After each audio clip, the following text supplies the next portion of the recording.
Good evening, everyone. We begin the readout tonight with breaking news. Donald Trump's former vice president, Mike Pence, has been subpoenaed by special counsel Jack Smith. A source familiar with the matter tells NBC News. Smith is overseeing the dual probes involving Pence's former boss regarding the classified documents Trump took with him to Mar-a-Lago in the January 6th attack on the Capitol. Now, we do not know exactly why he has subpoenaed Pence and if it is in reference to one or both of these probes. But when a former vice president of the United States is subpoenaed, it is a big deal. According to ABC News, which was the first to report this news, it follows months of negotiations between federal prosecutors and Pence's legal team. Not surprising, but spokespeople for both the former vice president and the special counsel have declined to comment. Joining me now is my colleague and anchor of The Beat, Ari Melber, Peter Strzok, former FBI counterintelligence agent, and Charles Coleman, a former prosecutor. And Ari, I'm going to start with you. It is a big deal, but it is not a specifically big deal because we don't know exactly what these probes are about. But can you just give us some context as to, what this means? Number one, it means that special counsel Jack Smith is going up the line. This is very near the top, vice president, we all know. Number two. After that, you have Donald Trump, the former president. So they're going up the line to get this information, number one. Number two, it means that for whatever reason, they've determined that they're not getting it easily voluntarily. Now, that doesn't mean anything bad per se. It means either they have a witness who doesn't want to testify in Mike Pence, or they have Mike Pence's lawyer saying, this is a tough one. Yeah. If it comes out that there's a subpoena, it would make it easier for them. It could be a strategy. And number three, the New York Times is now reporting just moments ago, you and I have been in the newsroom figuring it out as we go, that it is related to January 6th. So number three, it suggests that special counsel Smith really needs to get more information to decide whether to charge other people with a crime. So on a big news night like this, I think of Lil Durk, the feds listening. The feds will be listening to Mike Pence. They will win this battle if he fights it. They will sit him down. They will put him under oath, and they'll be listening to his answers when he's asked, did Donald Trump know about the violence?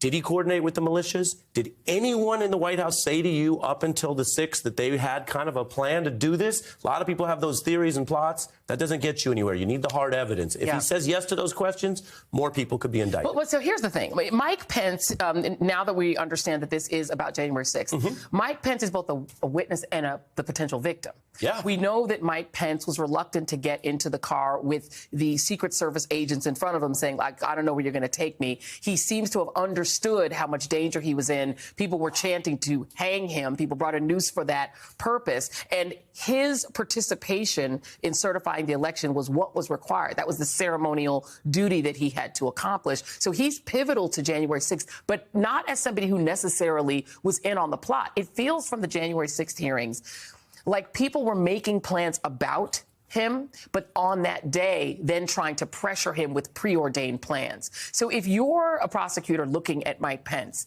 first of all, the fact you have to subpoena, maybe that means they're going to assert some sort of privilege or whatever. But are you thinking of him as somebody who implicates who? He could implicate Secret Service folks, right? I mean, I'm just wondering because he doesn't seem to have known what was happening until that day. Well, you make such a great point, as you often do, because this is intersecting. Yeah. Many people, to your point, saw Pence as a potential co-conspirator.